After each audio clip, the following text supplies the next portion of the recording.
Good to see you all. We're just going to give it a few minutes or at least another minute or two as people join our first meeting of the year, Peer's first meeting of 2021. If you are not a Peer member, if you want to drop in the chat, especially if this is the first time you've joined us, please drop in the chat where the town that you're from and maybe one of the groups that you represent. That would be great.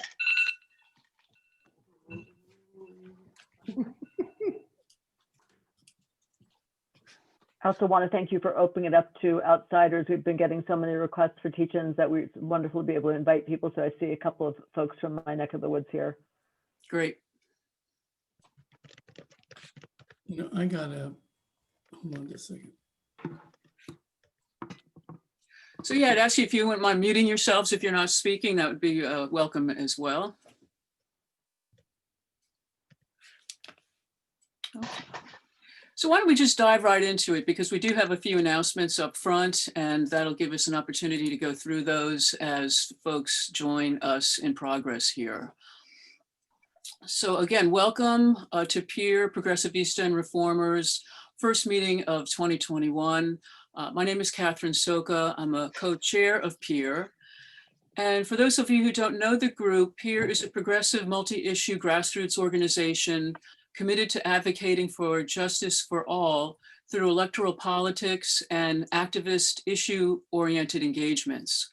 Peer is a chapter of the New York Progressive Action Network, a statewide organization with over 30 chapters throughout New York. And we're also affiliated with Indivisible and Our Revolution. So I'm again going to ask folks to mute themselves if they are not already muted. Our focus over the last several years has been on healthcare, justice issues, the environment, and election reform. So if you are not already a Peer member or you haven't renewed for this particular year's cycle, we encourage you to join us and to do so. And I'm going to drop in the chat the way you can make that happen, which is by sending a check to our treasurer, Tina Jacobowitz, or going online to our Act Blue account and signing up to be a member of Peer. As a member, you vote on issues that Peer has throughout the year. So tonight, our meeting will focus on New York Budget Justice's campaign, Invest in Our New York, which kicked off last week, and Julie Sheehan, who's a member of Peer's core committee, attended the Long Island kickoff press conference in Nassau County representing us.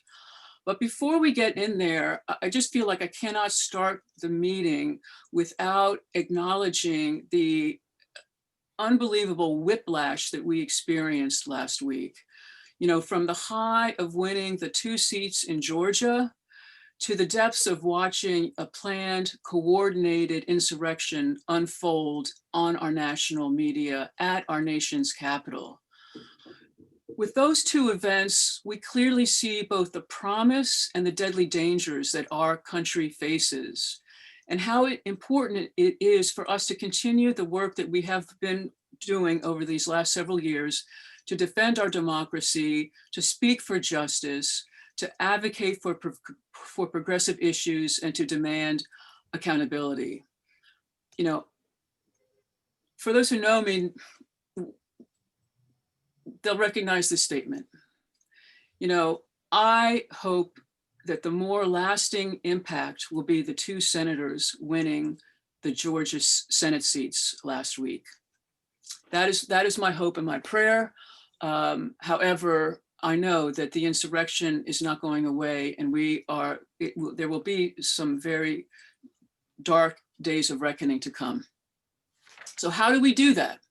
Well, on Long Island, the grassroots organizations pivoted immediately to create a petition to demand that Lee Zeldin resign.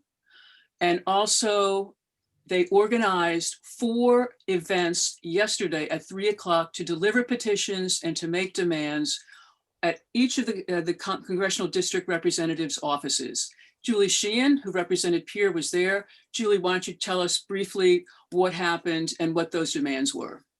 Sure. As you know, this insurrection was founded on the big lie that somehow the election was rigged against Donald Trump. And there have been plenty of people, as we've seen to our horror, in Congress and the Senate who are willing to perpetrate that lie and who use it to stoke up the very people who overran our Capitol. So those 4 simultaneous protests yesterday, 3 of them were to colleagues of Lee Zeldin. Ours in Patchogue was to Lee Zeldin himself. So we were calling on Lee Zeldin to resign because he clearly doesn't believe that the will of the people should determine the outcome of an election, having himself voted to overturn the results in Arizona and Pennsylvania. The other 3 were to his colleagues to pressure them to censure him or expel him from the House. And we had like 75 to 100 people there. I see Jackie Gavrin's on this call and she was there. She can jump in because I'm not that good at crowd size if that's way off. There were about 6 or 8 Trump supporters there who ended up being pretty quiet in the face of some enthusiastic and chanting, including my new favorite chant, which is give me a Z, give me an E, give me an L, give me a D, give me an I, give me an N. What's that spell, Jackie? Traitor. So we delivered the petition. Shoshana Herskowitz delivered the petition, and the door was shut and the lights were off. Little voices could be heard in there, but they weren't about to receive it. So they behaved in their usual cowardly fashion. We call that a political success. Pressure was put on him. Yeah, it was also the first time that all of the groups got together and organized, across Suffolk and Nassau County at every mock office. So I feel like this was really kind of a turning point in terms of how everybody works together, and it makes me feel hopeful about the ground game for whoever the candidate is, that maybe we're kind of entering our Stacey Abrams mode. Great. Amen to that. And back to you, Catherine. Great. Yes, we have to. Listen, we can turn Long Island blue, and CD1 in particular, we need to do that. So thank you for those who were there. And I can't echo strongly enough how important the coordination is between those 4 offices. And so in terms of new news, I just want to say one really terrific piece of new news on Peers home front is that we have Cheryl Cashin joining the Peer Core Coordinating Committee to take over after Laura Lever stepped down. Cheryl is an international health expert, and we've worked very closely together on all of Peer's healthcare events. And so Cheryl, thank you for stepping forward to do that. And I'll also say that Jerry Maslanka, who just joined the call, is representing Peer on the budget justice calls that happen weekly.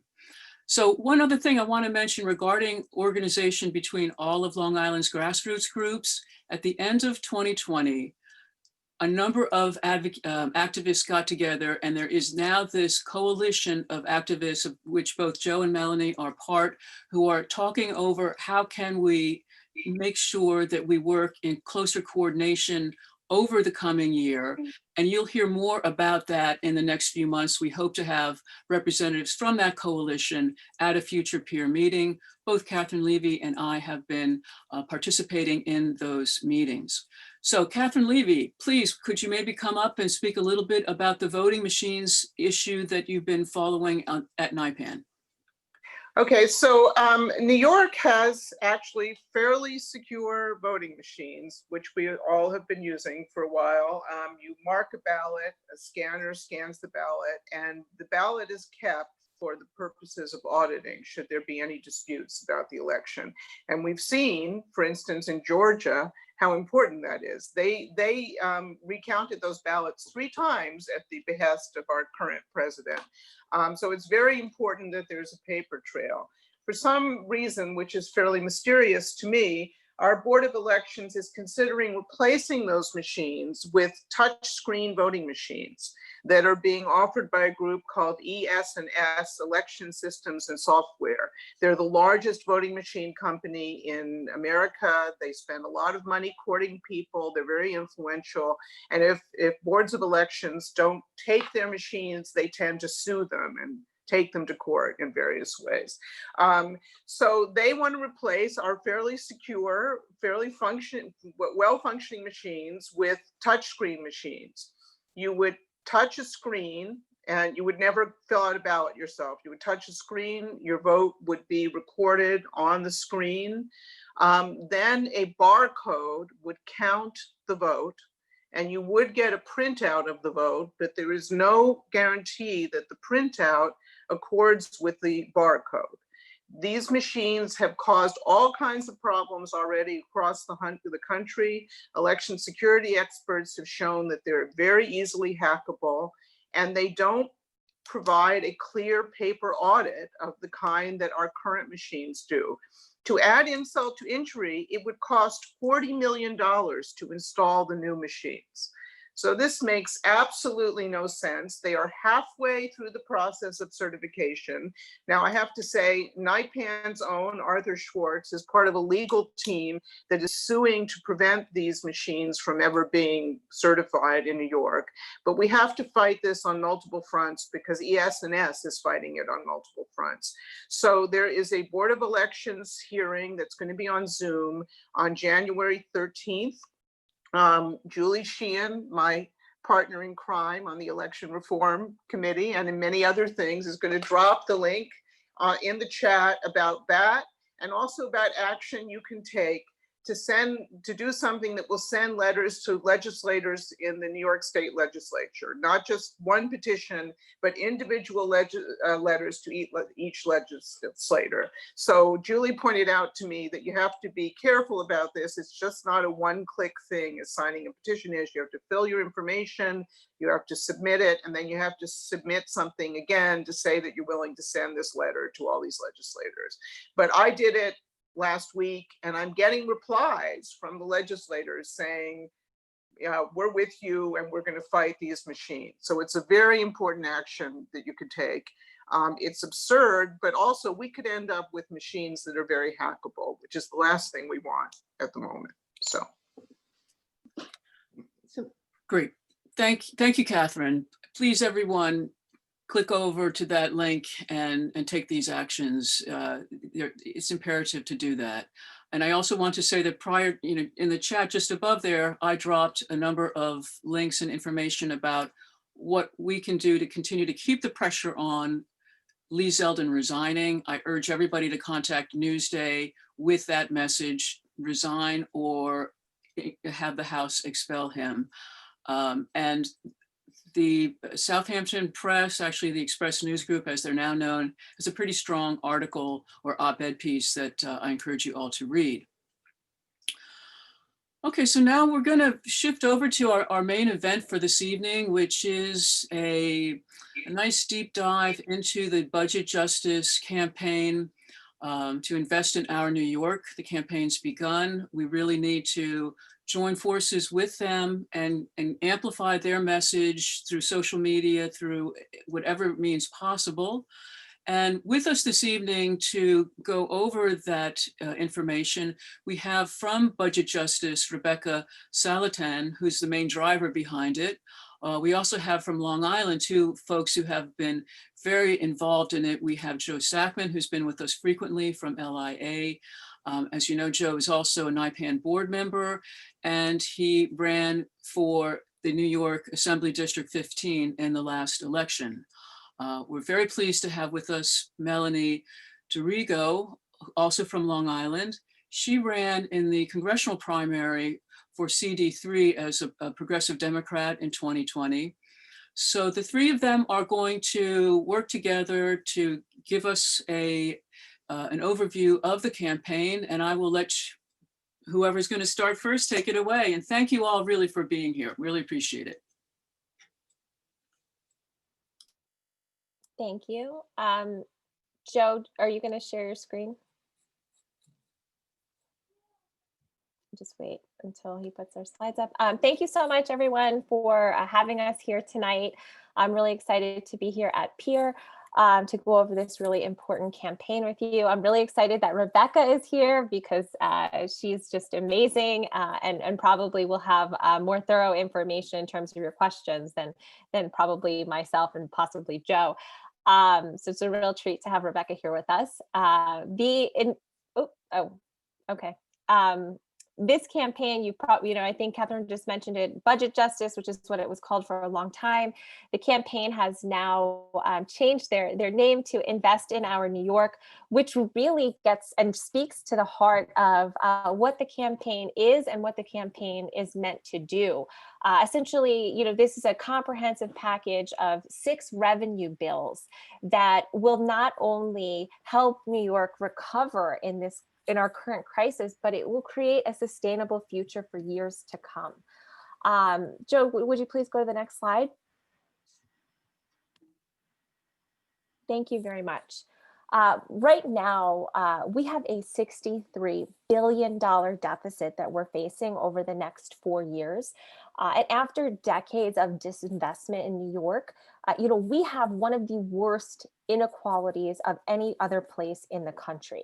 And as our state government has cut from, places like healthcare and education and housing, counties and municipalities have really been stretched to the limit to have to scramble and try to cover what they can by increasing property taxes and sales taxes and other taxes. They've cut services. What all of that has done is really put the heaviest burden on working class people and poor people. And we all know that COVID-19 has really, can you go back, Joe? I'm sorry. COVID-19 has really exacerbated this, and it has been working class people and poor people and Black and brown communities that have borne the brunt of it. So we need change, and we need it right now. Next slide, please. Thank you. Prior to the pandemic, we were not in a good place as far as New Yorkers. Education hasn't been funded fully in, I don't think, ever. We're always facing deficits with housing and certainly with healthcare as well. And so before the pandemic, many of you likely know that Governor Cuomo had planned to cut billions from Medicaid. And unfortunately, he really leveraged the COVID-19 pandemic to not only gain power, but to make unilateral budget cuts due to the budgeting process. He withheld $8 billion in local aid. Hundreds of teachers have lost their jobs, and hundreds of nonprofit services have been forced to shut down in times when our community needs them the most. And I already mentioned, we're facing a $63 billion deficit over the next 4 years, which sounds like an enormous number because it is. Next slide, please, Joe. Thank you. Sadly, our governor and our state legislature has had many, many months to think proactively about solutions, but they have chosen to wait on the federal government to fund state and local governments. And unfortunately, if we've seen, that hasn't worked out very well for us. And while I am optimistic and I'm very, very excited that we won both of those Senate seats in Georgia, we just don't know what money is coming, when it's coming, and how much is coming, right? I am not optimistic, as I don't think many of us involved in budget justice here, or this Invest in Our New York campaign, are optimistic that we will fund our deficit. And considering we started at a not such a great place, we're not going to be able to create the kind of New York that we all deserve. And what this particular campaign will do, this is a proactive campaign, right? Because this looks at our crisis and tells us, here's a way forward. Here's a way to recover. Here's a way to be sustainable, to fully fund our services year over year over year. Currently, because they have not been proactive, 2.5 million New Yorkers have lost their jobs. Over 1 million have lost their health care. 42% of all New Yorkers are facing food insecurity. And I know many of you were involved in food drives and helping to feed our communities. So we know what that looks like right here at home. And homelessness is surging. We have urgent infrastructure projects and environmental needs that right now are unfunded, and we need to address them. Otherwise, our crisis in New York is only going to get worse. And as I mentioned just on a slide or two ago, our municipalities are struggling. They are strapped. They're shouldering a lot of this responsibility. And if they don't receive the funding they need, we're going to start to see a cut to services that are going to be very inconvenient for Long Islanders. And this could manifest in a variety of ways, but it could be, potentially cuts to our garbage pickup system, cuts to recycling, and our community services. So these are things that we will really feel an impact. Sometimes these bills, they seem theoretical and they seem bigger than us, but we will see the real life implications here. Next slide, please, Joe. So when we talk about $63 billion, it's a huge number. But again, it's sort of abstract. So wanted to go over just a few examples of what this will look like, right? And why we need to drive this revenue, why we need to pass these bills that we'll discuss shortly. One is the cancellation of rent. I know that we've talked a lot about this in progressive circles. Not only would this stop the spread or prevent the spread of COVID-19, but it's also the humane thing to do in a global pandemic, right? We would need to put $4 billion into that. In order to just meet the basic requirements of sound basic education, we would need a $6 billion investment in education, another $6 billion for affordable housing, and $10 billion to fund the CLCPA, which is the Green New Deal of New York. This is crucial and critical for our state. We would need to invest another $2.8 billion just to restore the cuts to Medicaid in New York. And the excluded workers fund of $3.5 billion. Now, these excluded workers, as I know many of you know, many of them are undocumented folks who haven't received a cent of help during this pandemic. And they are some of the most suffering and marginalized populations right now here on Long Island. And this is critical that we must fund them. Fund this population. And then higher education. We need to invest another $2 billion there as well so that we can continue to educate, cover tuition costs for the next generation of New Yorkers, and as well as construction needs. Next slide, please, Joe. So while this number seems enormous, right, it is not something that we can overcome, because the reality is that New York has more than enough, way more than enough money to get us through this crisis and create a sustainable future for all New Yorkers. Next slide, please, Joe. Thank you. So the New York metro area, and embarrassingly, I guess, or maybe I was a little naive here to admit this, but I didn't even realize this until I was going through and learning more about the budgetary process. But the New York metro area is the largest economy in the US. In 2019, New York's GDP was $1.8 trillion. Trillion dollars. We have the 10th largest economy just in New York out of the whole world, right? And per capita, we have a larger GDP than many other countries that do more for their citizens, things that we can only dream about, right? Like healthcare and housing and things like that. So we have the money, we just have to organize and we have to come together and really support this initiative. Okay, Joe, I'm going to turn it over to you now, and then I'll jump back in to go over the first three bills. Okay, great. Thanks, Melanie. All right, so where's all our money, right? Show me the money. So if you look from 1945 to 1973, wealth was basically at the bottom 99% in New York, and the 1% had about, well, half a percentage of that wealth. From 2009 to 2015, you can see that over 51% of the wealth is in the top 1%. So that's, just take a moment to look at the screen and just look at how that has shifted from 73 and on. Wealth has just been going upwards to the 1% and leaving the middle class and the working class. And this is a graph, another graph that, shows this. So you could see from 1979 on through to 2017, the top 1%, the wealth has just skyrocketed while the rest has crawled. And, you don't see it here, but there are other graphs to show that wages have stayed stagnant for most of the middle class and the working class, and productivity has gone up. So profits have gone up. And all that wealth has been going into, the pockets of the CEOs, the owners of the big corporations. So that wealth has just continuously gone up into the 1% and leaving us behind. So the top 1% of New Yorkers have the lowest tax burden of all. And you can see the graph here. After repeated bailouts and financial industry and corporate interests still receiving massive tax breaks. I mean, we all know the Trump tax breaks, et cetera. The billionaires, they just, have made off like bandits. So now is the time to tax the ultra rich. Progressive legislative candidates across New York won decisive victories in November. For the first time, elected officials acknowledged the need to increase revenue, though not yet all the requisite scale. A supermajority in both chambers gives the legislature the power to override Cuomo's veto. So again, we have a supermajority in Albany, and we could pass these pieces of legislation without Cuomo if he won't get on board. 90% of New Yorkers across parties favor taxing the rich before cutting public services. So this is really a bipartisan effort. You talk to your neighbors, everyone's pretty much in favor of this. So I don't see why the legislature wouldn't listen to us.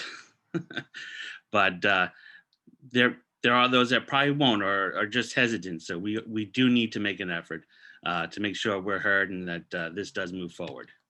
So principles for the moment: we need taxes that are well formulated, are progressive, place a heavier burden on those who can most afford it, and can generate significant revenue. Invest in our New York Act. The 6 bills that are going to raise between 51 and 75 billion annually. That's a lot of money. I want to pause there for a minute. It's 51 to 75 billion annually. And to go back to what Melanie said earlier, the deficit for this year, they say, is about 10 billion. I think Cuomo might have said 15 billion in his State of the State. This would cover that and cover the proposed deficits that we would see in the next 4 years of 60 billion. So, and that's in just 1 year. So our 6 bills make 3 major reforms: tax high incomes. The first bill to create a progressive income tax system, which would raise between 12 and 18 billion. The second bill, tax investment income, the same as wages, that would be 7 billion. Tax wealth, the tax inheritances at 8 billion. And the fourth bill would be amend our state constitution to allow a wealth tax. And then tax big business and financial sector, the 5th and 6th bills, small tax on Wall Street financial transactions and offset Trump's corporate tax cuts. This all adds up, you can see, is between 50 and 75 billion dollars. It's a lot of money that's just sitting on the table that we're not going for right now. All right, so I'm going to hand it back to Melanie, and she's going to discuss the first 3 bills. Great. Thank you, Joe. So let's talk about taxing high income. The first bill would create a progressive income tax. Currently, New York has what we call a regressive or flat tax. You see, our tax structure, our current tax structure today, was calibrated at a time where $20,000 in annual salary was considered a livable wage, a high salary, and $1 million salaries were completely unheard of. And so as a result, high earners have really been getting a tax break out of our state tax system. This bill would hopefully, ideally, generate between 12 and 18 billion dollars. Okay, next slide, please, Joe. I love this graph. If you look at, all the way to the left, you look at the red side, there are 4 tax brackets, right? Before we hit $21,000, like you cannot survive on $21,000. So this helps us understand that our current tax structure was created for an entirely different time, not today, right?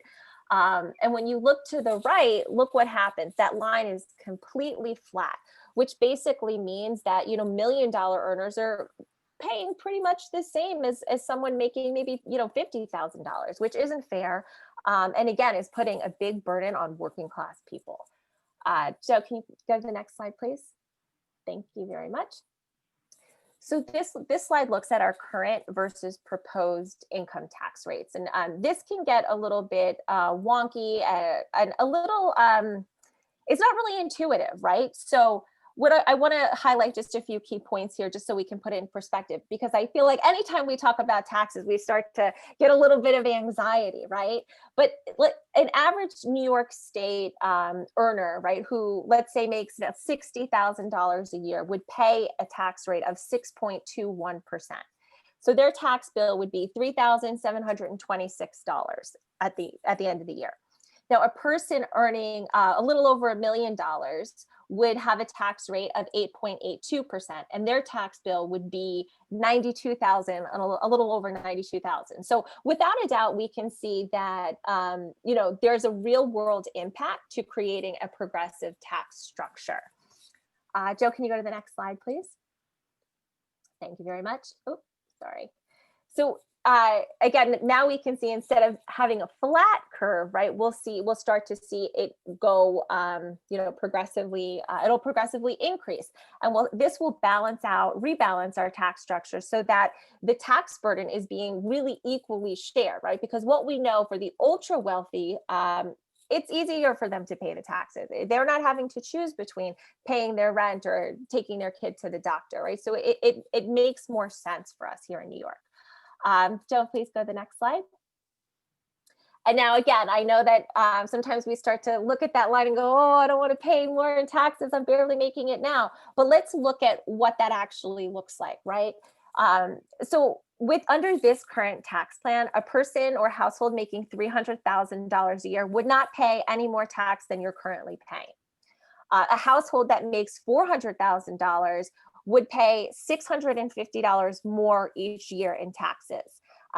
Whereas, a person who makes $2 million in income each year would pay $50,000 more. So you start to see how this progressive tax structure really starts to reinvest some of the money back into society that could go for things like infrastructure projects or healthcare or housing, etc.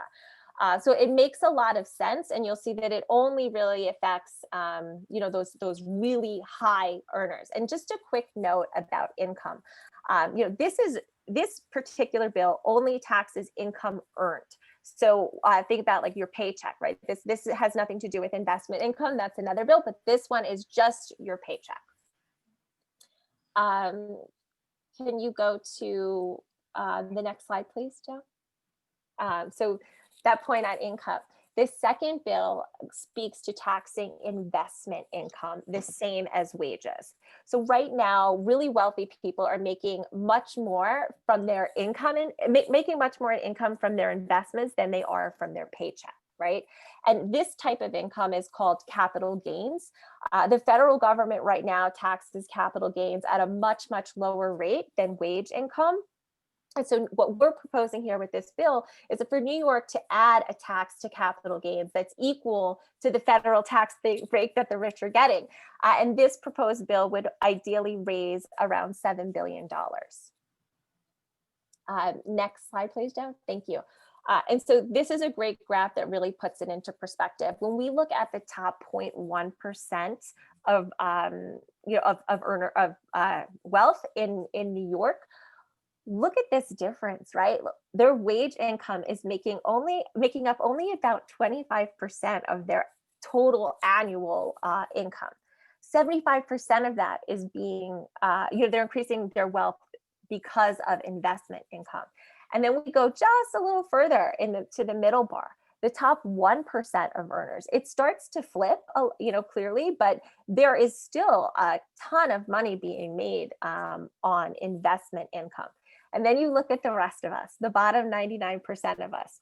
The overwhelming amount of our money each year is coming from our paychecks, right, or our wages earned. And just a tiny, tiny percent of it is actually coming from investment income.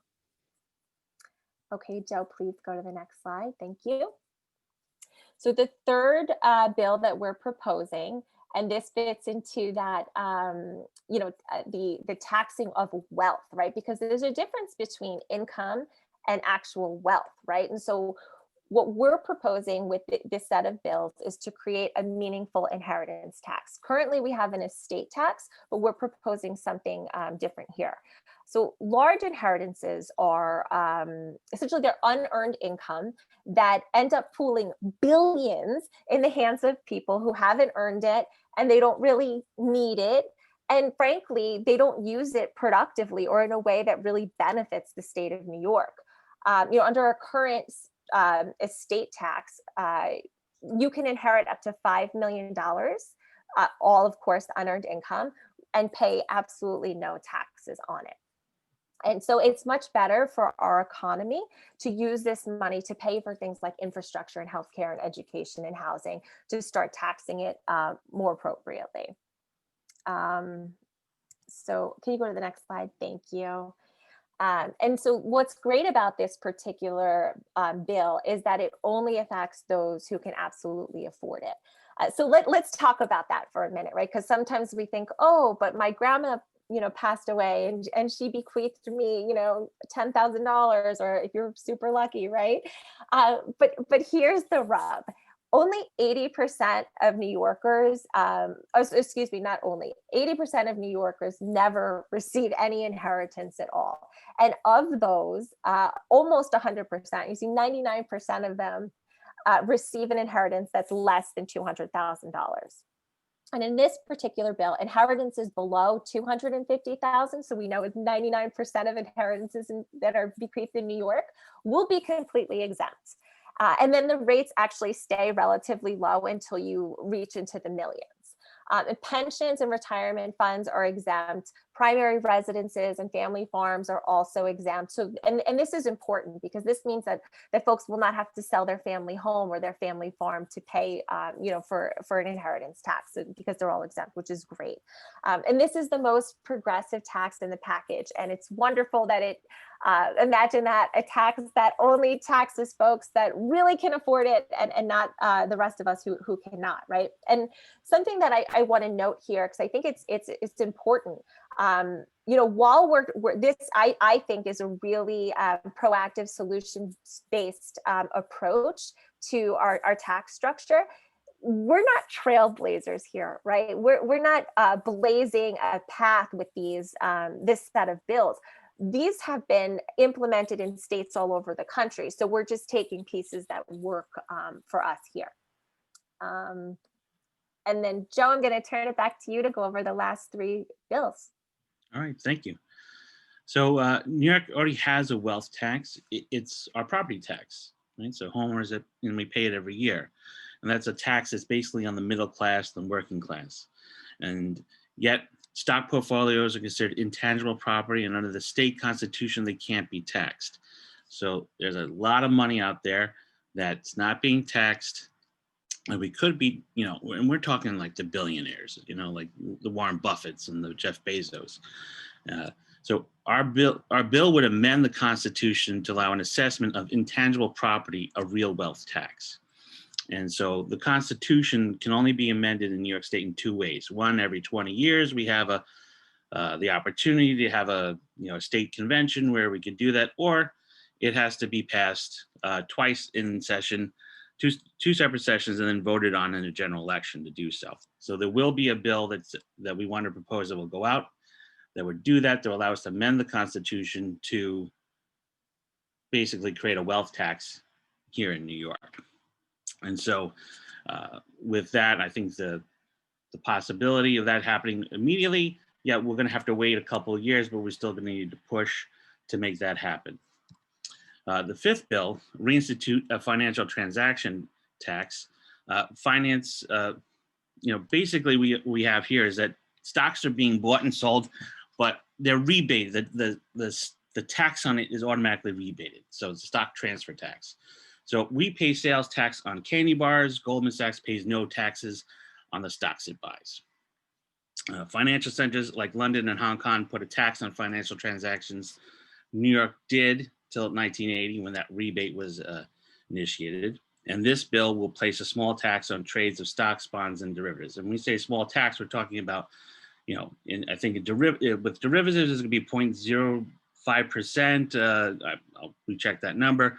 With stocks, et cetera, it's going to be like 0.1%. It's a small tax, and if you're a small penny stock trader, it's really not going to affect you. This is going to be on huge transactions that are going on. And again, this bill, along with the income bill, could raise close to $30 billion. Just this alone could cover that deficit that they keep talking about. Bill 6, offset Trump's corporate tax cuts. 2017, Trump tax cuts reduced the federal corporate income tax rate by 1/3. These and other breaks were made to benefit businesses like Trump's rather than to grow our economy for all. So New York can offset these cuts so that the businesses pay the same amount as they did 3 years ago. And that basically the 6 bills. So between 50 and 75 billion annually can be raised. These are very general bills, and where this is going to go, the funding is going to go to the general fund. There are no earmarks on these bills. So there's a lot to go over, and I know we went through a lot of information. I know we're going to open up for some questions, but we can win this, and we have to win it. This is the best political context we've had in decades for fixing our budget and securing our economy. These reforms are common sense. The top 5% have been receiving tax breaks for decades and are thriving in the current crisis. I mean, as we all know, the billionaires, we have 120 some odd billionaires, I think it is, in New York now.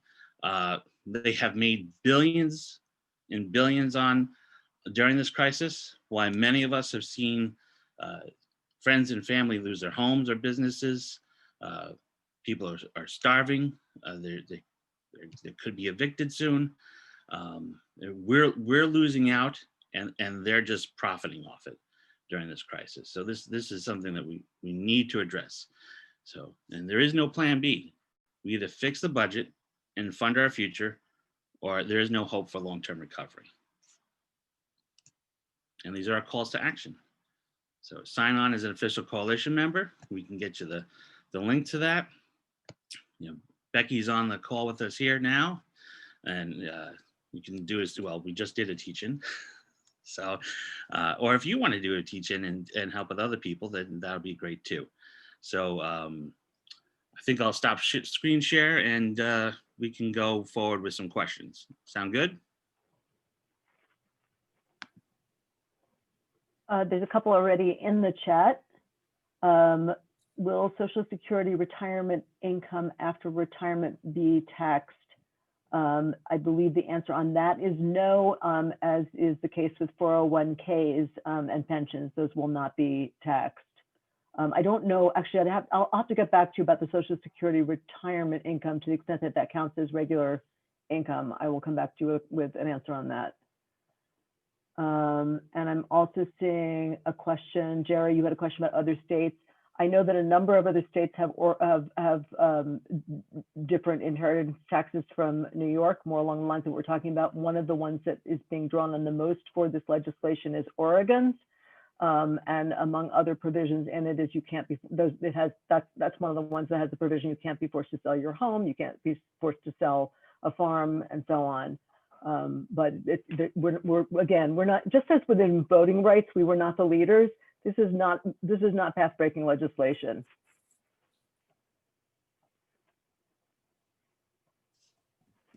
I see Bill Chaliff, you've had your hand up forever. Can you unmute and ask your question? You need to unmute, Bill. Unmute. I think he's trying to. No, all right, yeah. I'm sorry, I put my hand up way back. I have no question right now. Oh, I see, Jill, you have a question about the stock transfer tax, the sponsor being, yes, Phil Steck has been a one-man band for the stock transfer tax. This is actually a slightly broader version than what he's been being the drum for a while, in that it would tax not only stock transfers, but other bond transactions and so on. The idea being that it should not be possible to kind of get around, you want to write the law so that it can't be easily gotten around. And as was noted briefly, but I just want to underscore it, this is a tax that was instituted in 1905 and existed in New York until 1980. And in fact, it still exists in the sense that technically it is collected on stock transfers and immediately rebated, because the lobbyists got the better of things in the 1980s and began to immediately rebate that. But that would be, we already have a mechanism for collecting a lot of that. And I will also just add that some of us have been digging around the New York Times archives from over 100 years ago, because it's been bothering me that I wanted to find examples of legislators from 120 years ago doing the right thing, because I would like to shame our current legislators for not being brave enough. I'm calling it my Ghosts of Leadership Past project.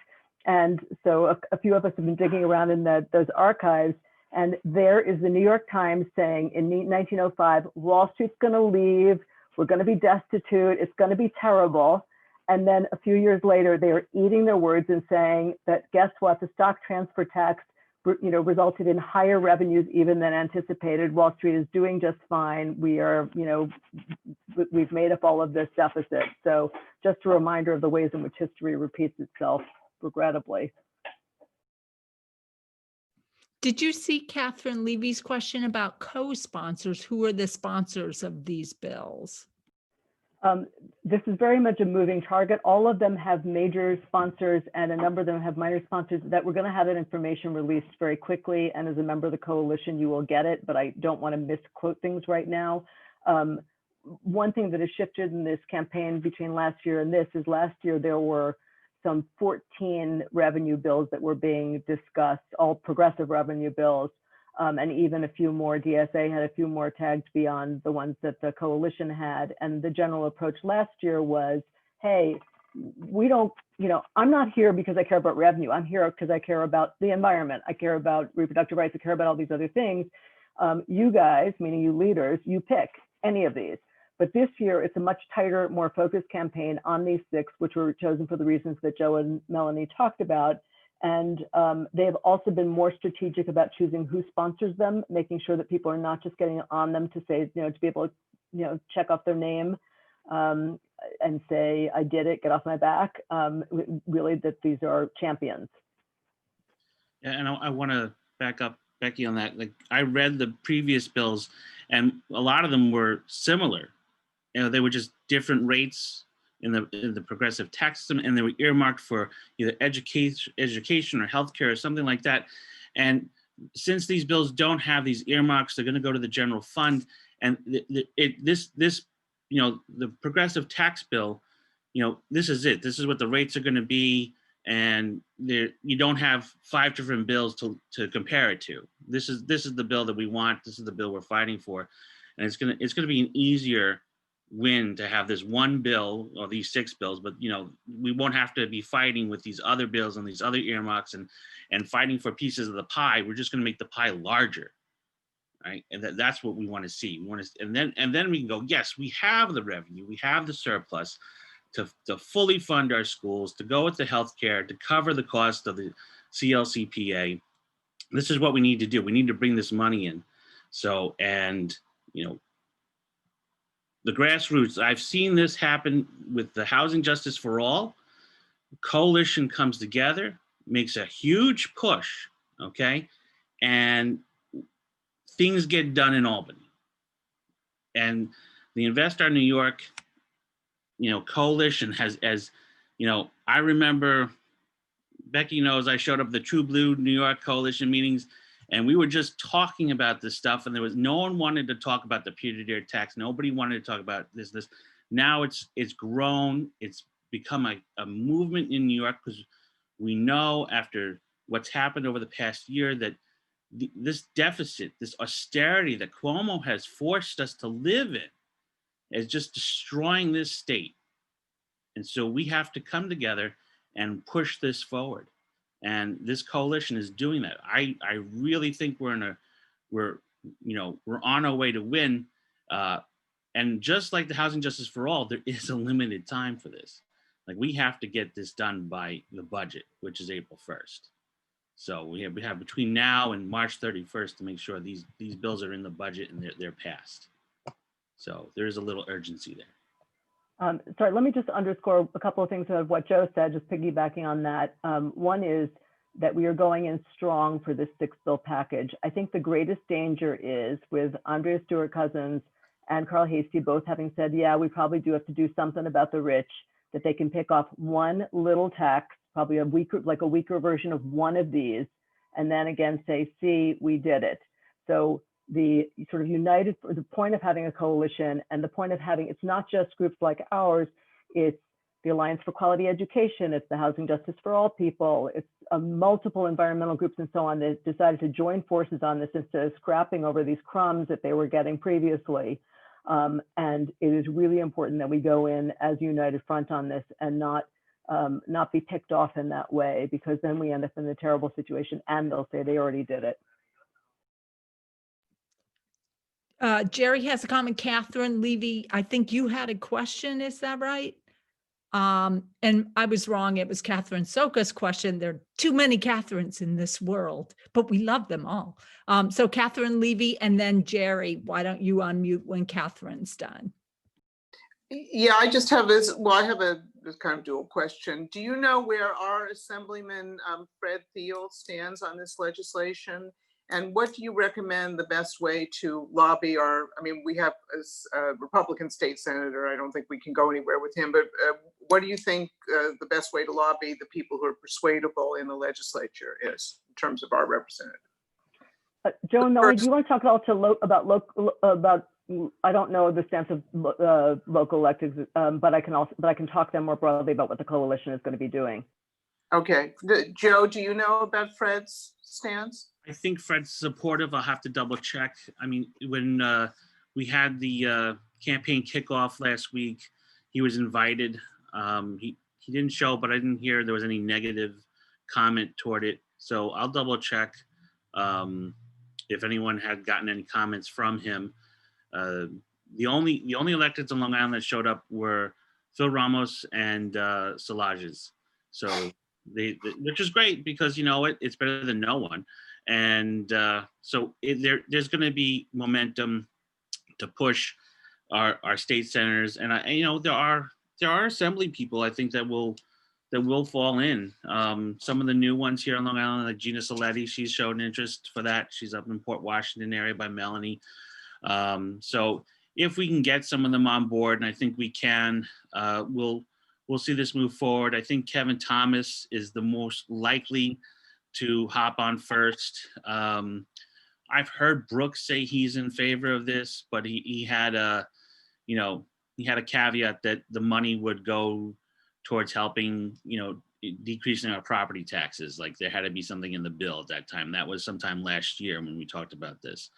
I think the tough ones will be Kaminsky, Anna Kaplan, and Jim Gorin. But we just have to show them this is the right thing to do. This is how it can be done, and that this is going to benefit New York. And we're going to have actions to do that. We're going to have phone banking. I think Becky, we went from postcards to letter writing. Is that I missed Saturday's call. So the beauty of being part of a coalition is not having to invent the wheel on your own all the time. So I appreciate the credit I got up top, but I am not the driving force behind this. I was there from the first meeting. It's true. I got dragged as somebody. I'm a member of Indivisible Harlem as my home group. And I almost didn't go to the first meeting because I thought I was somebody who didn't know anything about money and this would really be a drag and I would have nothing to contribute. And even at that first meeting, which involved some of the other players in this coalition are the Fiscal Policy Institute, which is expert on drafting policy and legislation. They work very tightly with the Strong Economy for All Coalition, which is kind of the umbrella group for all of the various advocacy organizations focused around issues, which also have a lot of experience with legislation. There are faith groups involved. There's all kinds of groups involved. And then there's a huge contingent of what we call the generalist groups, which is a weird name, but it's because everybody thinks they're grassroots. So we don't get to call, we indivisible types of volunteer activist groups, not all of us indivisibles, don't get to use that term, but that's what we are. We're the all volunteer, do it on your weekends and spare times and after hours groups that are used to getting things done. And what we're really good at is public outreach and engagement, which is what this is about this evening, and then what we are in turn engaged in. Last year, when we did this, we did not have the time. We came into the budget process in a great hurry. The groups had just come together. We did not have the time to do the kind of public outreach and education that is now underway here. So our groups meet as a rule on Saturday mornings at 10 a.m. I am a like martinet about the time. We try very hard to finish by 10:45, and we pretty much never go past 11. And groups send, like yours, send a representative or sometimes 2 or 3 representatives just to carry information back and forth. If you miss a meeting, no big deal. We send out notes by email afterwards to the groups, and typically those are notes plus action items for the week. And then in between, people are on Slack. There's a lot of discussion that goes on.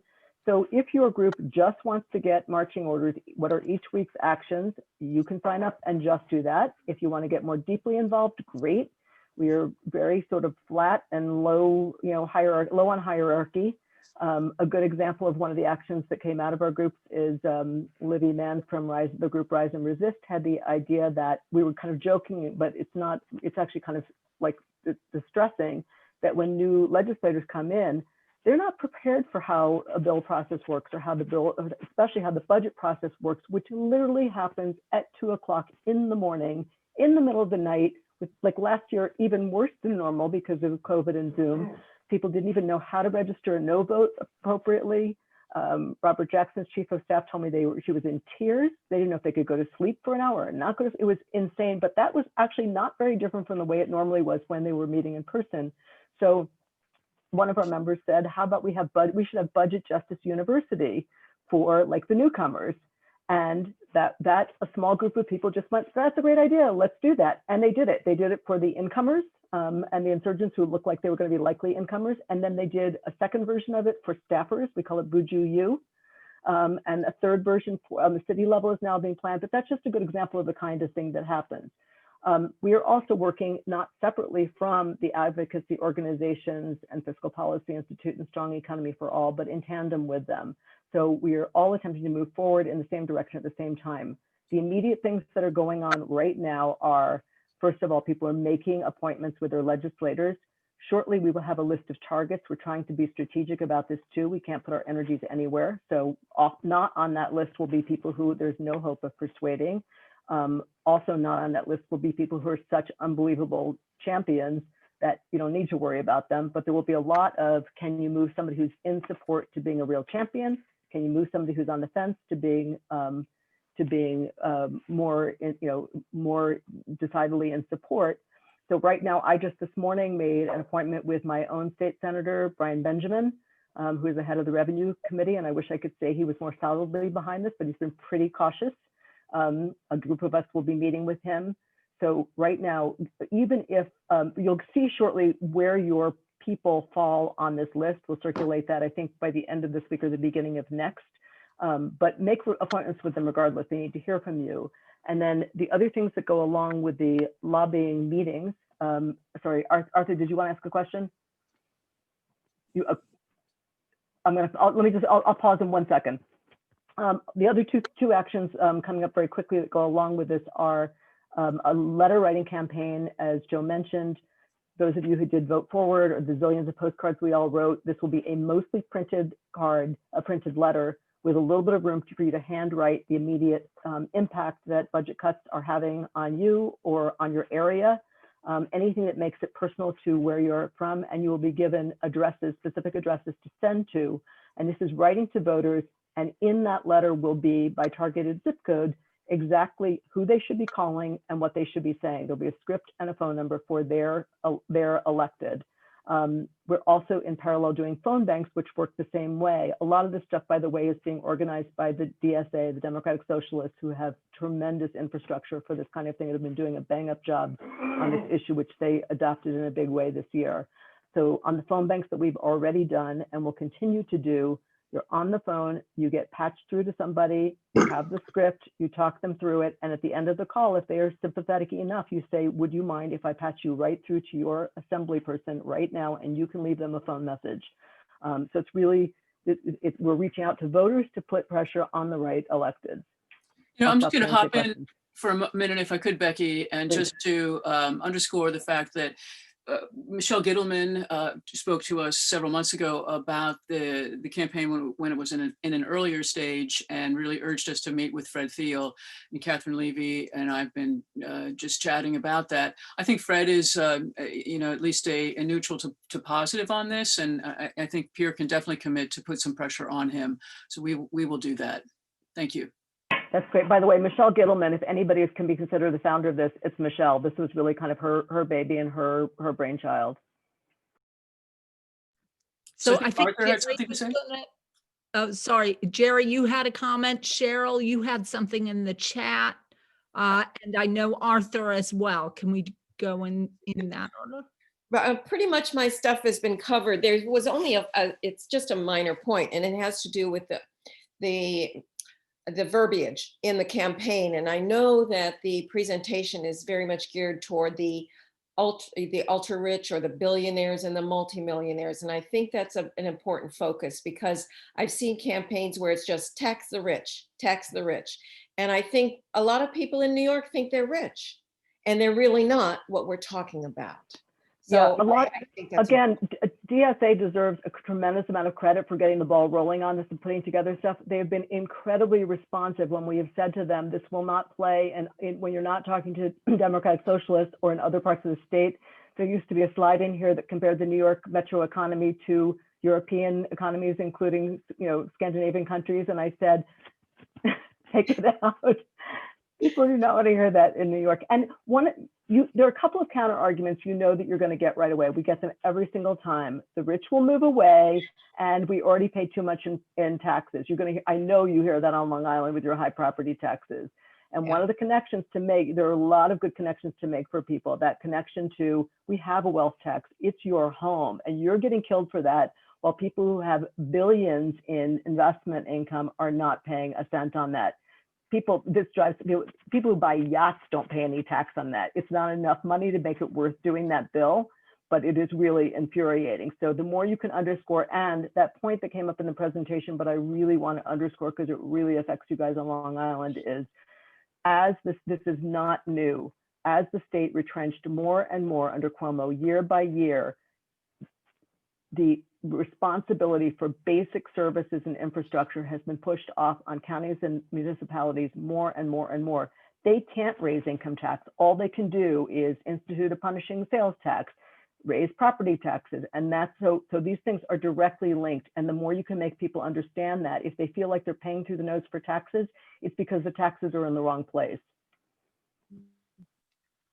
great. Thank you. Cheryl? Thank you so much. This just looks like a no-brainer, so it's very exciting. The only thought that I'm having as I'm listening is that at the same time we're advocating for the New York Health Act, which is also advocating for a revenue plan that has a progressive payroll tax and other taxes that are progressive. So I think we have to be a bit harmonized. We can't be coming to our legislators with knocking on their doors, asking for two different sets of new taxes. And so how can we harmonize as activists? This one is earmarked, in fact, for the New York Health Act, and what you're talking about is a more general revenue approach. So have there been any conversations across the activist groups to harmonize these conversations about revenue increases? I don't know specifically on that one, but Metro New York Healthcare for All and other healthcare groups are in the coalition and are pushing for this package. So I don't know at this very moment how those things are being reconciled, but I don't think they have to be seen as in opposition to each other. The point last year of having some earmarked bills was just to show the connection between the need and the cause, but the general feeling, at least from the Fiscal Policy Institute folks, is that it's not good policy to have earmarked bills. So it's important to make the connection of the things that could be paid for. And obviously, if we're successful getting these bills through, there's going to be relentless pressure to spend it for the right things, not on stupid stuff that we don't want. But I'll write that question down and come back to you about it as well, because I don't know specifically what the healthcare advocates are saying about the difference between the two. Yeah, if I could, I definitely understand that about the arguments against earmarking, but there would be no guarantee in this revenue that would go to the New York Health Plan, I think, and that is one of the selling points of that bill, is that would be a dedicated revenue source to ensure that that the healthcare plan would be adequately funded. So I think it's just about our messaging, making sure that we're not cannibalizing each other on these requests for tax increases. I'll come back to you on that. Yeah, I just want to just hop in and underscore, I think, how critical it is for the two coalitions to work together, those that are working on the New York Health Act and those who are working on raising revenues. So however we can help make that happen, we'd be happy to. Thank you. I'm going to carry that back. It's a really good point because I know it's a hugely motivating issue for so many people. And on other things like environment, I know groundwater is a huge issue on Long Island. For environmental stuff, bear in mind that CLCPA, just to underscore this, that is unfunded legislation. That was Cuomo's pet bill from last year. They insisted on changing the name of so that he could own it. It has $0 behind it at this point. Well, while we're asking for administrative tasks to be completed, could one of you post that slide that has the contact list, that has the link to the website, and email here if you want to be a liaison? I'm going to put a whole bunch of links in your chat, but also you are a member and you are getting our notes now. So whoever represents for you should just, like every week now, I will have those links at the bottom of the notes because they're very handy. There's a whole bunch of tools there. There's this deck that we presented from will be available to you. There's a kind of a few page version of it if you're printing out and want a handout. There's a lot of different ways, but I'm going to shut up now and put that in there before I forget to do it. And Arthur, while she's doing that, would you unmute, please? Yes. Okay. I wondered with the budget deficit somewhere between 10 and 15 billion for New York, I wondered how the coalition came up with a series of taxes that would raise not 10 to 15 billion per year, but 60 billion per year. How did it happen that you were raising more money than the budget problem presented? Yeah, I understand the question. So the deficit is just our inability to pay for what was already passed. This is after year upon year of underfunding and not paying for all kinds of other things. So even if we could make up our current, whatever is $10 to $15 billion shortfall, that would still not fund the CLCPA for environmental stuff. It would still not repay the schools the $4.1 billion they've been owed for a decade under the New York State Supreme Court ruling and so on. That would just get us out of the bare minimum hole. One of the things that happened is in the dark of night, literally at 2 o'clock in the morning when they passed this horrific budget end of last March, they gave Cuomo these additional powers as if he didn't already have extraordinary power over the budget to make rolling cuts. So everybody waited and expected that in mid-May, we were going to start seeing Cuomo officially announcing what the first round of cuts were, and nothing happened. And then we realized that what was actually going on was that Cuomo was just withholding money. So money for, in some cases, like subcontracts that have already done work, they're not getting paid. Opioid services are not getting funded. Like all kinds of stuff that was already supposed to be paid is not getting paid. So the $15 billion hole would just take you back to kind of zero there. It wouldn't even begin to address all the things that we were fighting for last year and before. I mean, he's been defunding healthcare for so long that hospitals are closing in communities that are in great need of them. You know, there's this whole consolidation of hospitals in Brooklyn that's going on in the middle of a pandemic. As of January 1st, if it's happened already, it's happened. They basically closed down 250 beds in one of the hospitals in Brooklyn to consolidate into other hospitals. This is Cuomo giving his billionaire friends the power to take over our healthcare system. Northwell is getting, from the state of the state, when I heard he was giving Northwell some sort of power in what's going to go on with the COVID relief, he's giving basically private hospital system, carte blanche of what's going to happen with, recovery. So it just sounds like to me he's doing what they did in the 70s, and even mentioned in the State of the State, New York City was going bankrupt and they just gave it over to the banks. That's the feeling I'm getting from Cuomo, that this is a time for him to take advantage of these opportunities, to underfund us even more, and just to privatize and to give it away. We can be doing something to benefit our communities, and that is to create a fair tax system, a progressive tax system that is going to finally have the billionaires pay their fair share. And then we're going to be able to fund it. So that's my take on it. When you, we'll send along to you, you'll get by early next week, you'll get the draft of the letter that we're going to use as the basis for the letter writing campaign.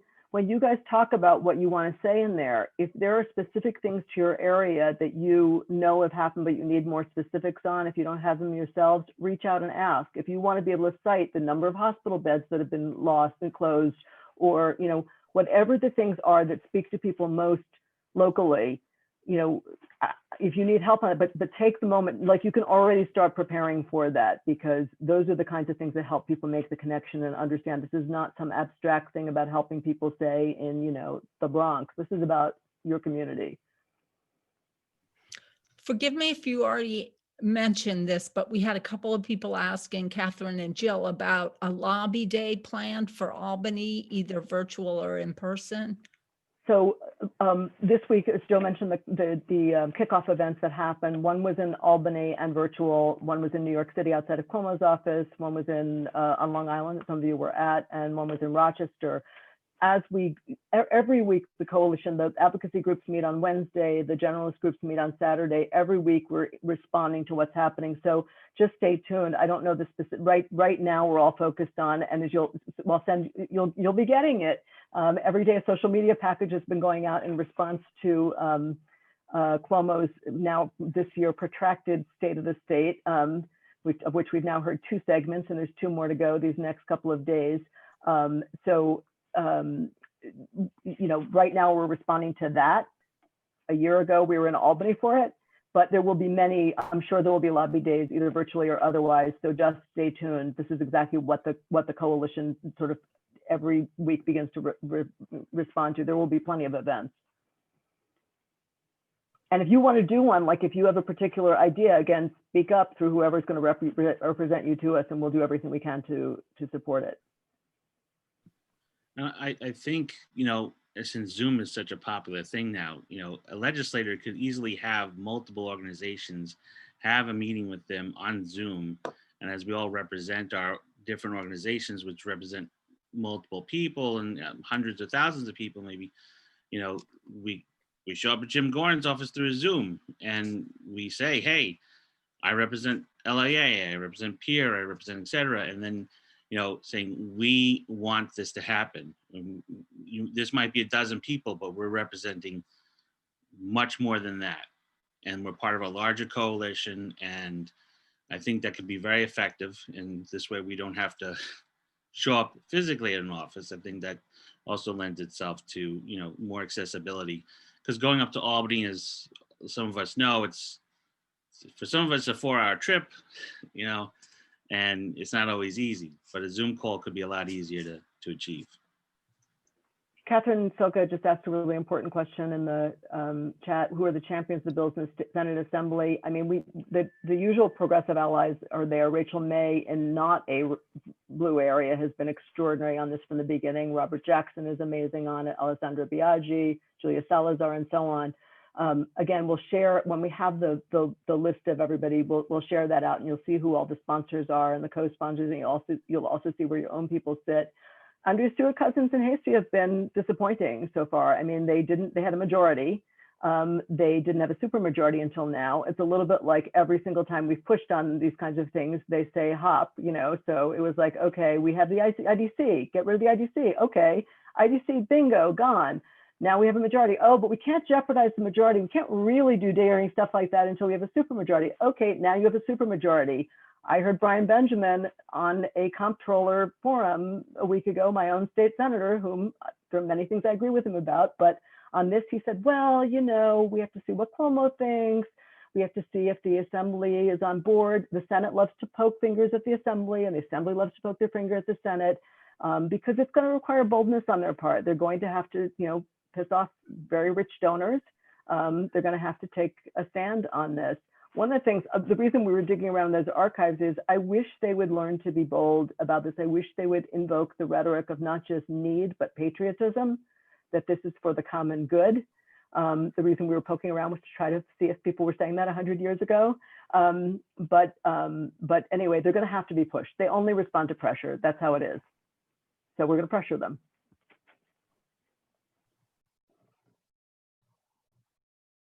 By the way, there is a group called the Patriotic Millionaires you may have heard of, which is a very active coalition member. It isn't only, you know, some of the people who would be affected by this are on board.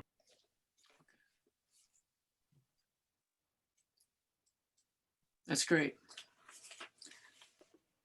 Did we So miss other anybody's questions? questions, or did we get to everybody?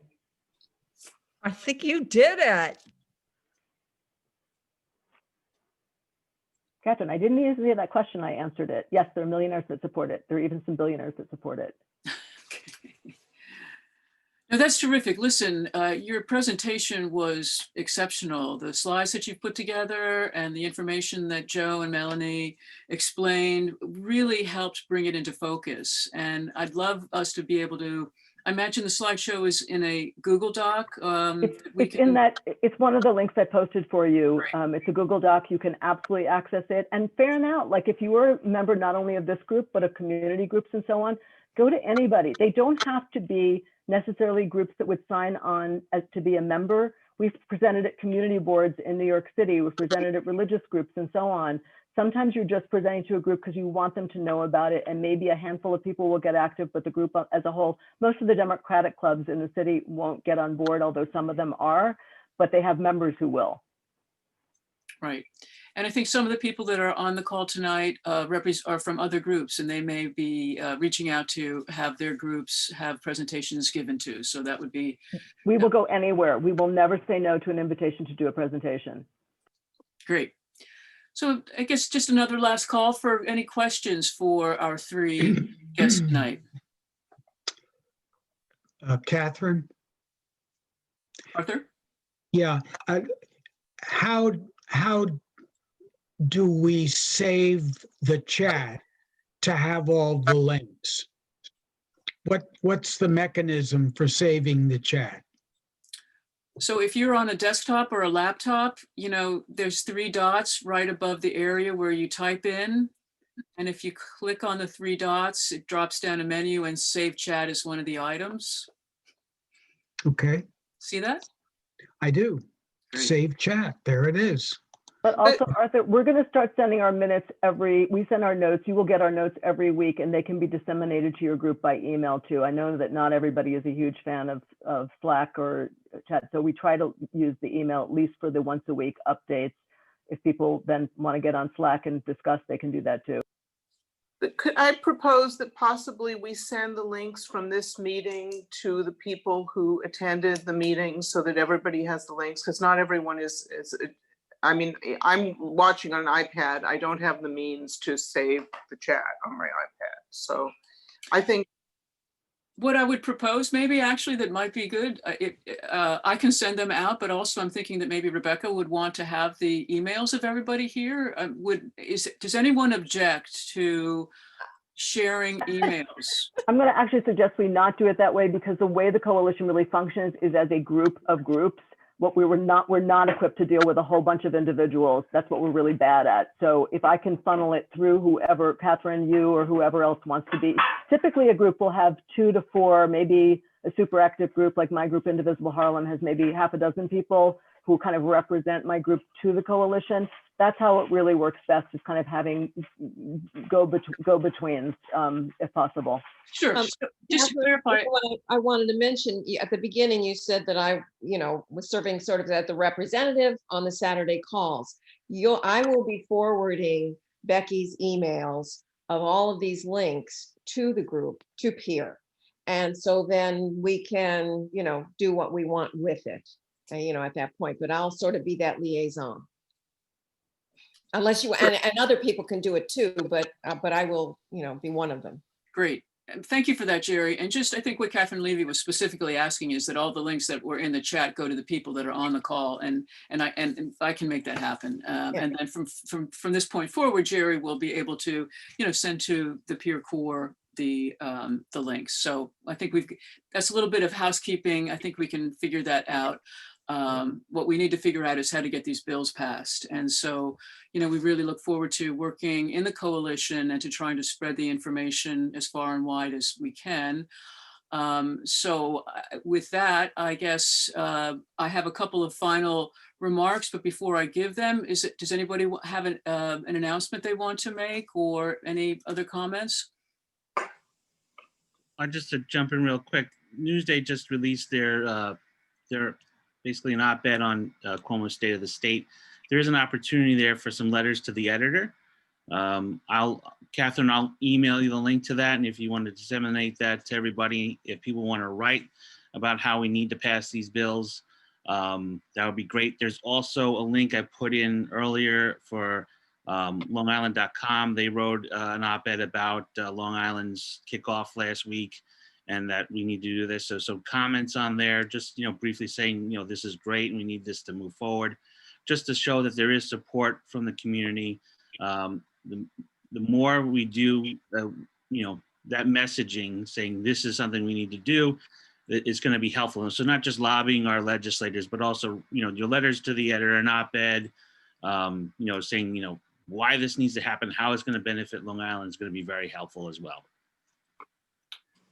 That's great. Thank you, Joe. Yeah, we can definitely send that information out with the other information that was included here.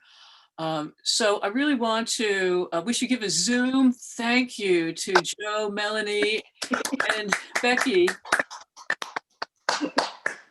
Amazing presentation. I wish you could give it to millions of people. We are. We're on our way. We're very busy at night these days. And thanks to Jerry for getting the ball rolling on this too. Thank you for suggesting it. And one other thing I'll just mention is that everywhere we're presenting now, we're starting to have regionally, as I think I mentioned at the very beginning, nexuses of groups. So if you are open to it, periodically we may come to you and say Melanie and Joe will know, but other Long Island groups that may want to team up on lobbying efforts and other pieces of the campaign. Yeah. Great. Yeah, well, we will definitely lobby Fred, and we'll definitely join in with Melanie and Joe as needed to lobby others. So in closing, I'm dropping into the chat once again the way that you can become a peer member. So please, if you haven't already renewed or you'd like to join us, please do so. And just a heads up on two things. Our February meeting is going to actually focus on the New York Health Act. Becky, you should know that Peer has been very involved in the New York Health Act advocacy, and that's why we really would love to see these two campaigns coalesce in some fashion. So that's February. We do not have a date, but you will get the date shortly. And also, we are going to send out a survey. The Peer Core Committee is finalizing a survey to send out to both our members and people who follow us to find out take your pulse, see what you would like us to be involved in, see how you would like to be involved in it with us. So keep an eye out for a survey that's going to be coming your way.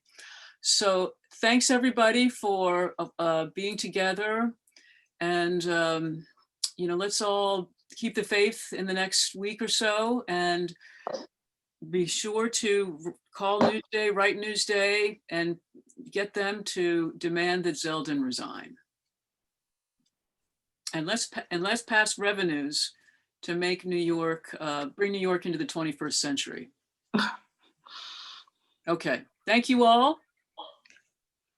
I'm going to stop recording, and everybody can hang if you want, but